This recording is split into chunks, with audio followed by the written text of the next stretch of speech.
When learning the parsha of Parshas Beshalach, it struck me.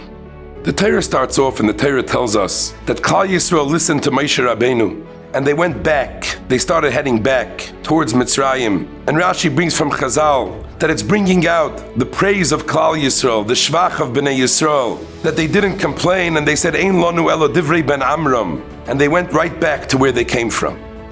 If you look a few psukim later, when the Mitzrayim started chasing them, they all of a sudden started running and complaining and crying to Moshe Rabbeinu, why did you take us out of Mitzrayim? Hamibli en kfarim b'Mitzrayim, lekachtanu lamas b'midbar.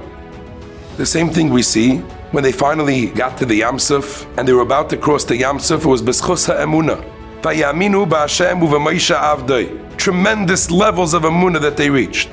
But a little bit after Kriyas Yam Suf, there was no water, they were thirsty. Payiloinu. They started complaining again. Did you take us out in order to die? And the same thing happens with the man. And the whole parsha seems like one seesaw. Sometimes they're on a high, and sometimes they're on a low. What do we learn from this? And I think the Torah HaKadosh is teaching us a tremendous yesod.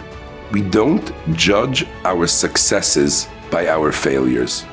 If one was successful, and at that time they said, Ein lanu ela divrei ben Amram.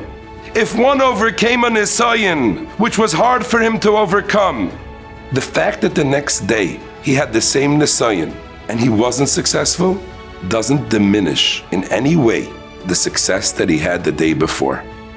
And it's time to pick yourself up and try to succeed again. We tend to judge ourselves in a general form.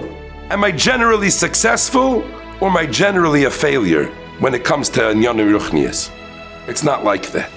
Each and every nisayon is a world by itself. My success in this nisayon has nothing to do with the fact if in a different nisayon I wasn't able to overcome. And if I wasn't able to overcome a nisayon, doesn't stop me from working on the next one to make sure that I do overcome. And that is the life of a Yid. And with that, Klal Yisrael is zeicha to ultimately succeed and ultimately be close to the Rabbeinu Shloim in a way that we cannot begin to imagine. And ultimately to be zeicha to be as Mashiach Tzidkenu b'mheira v'yameinu. Amen.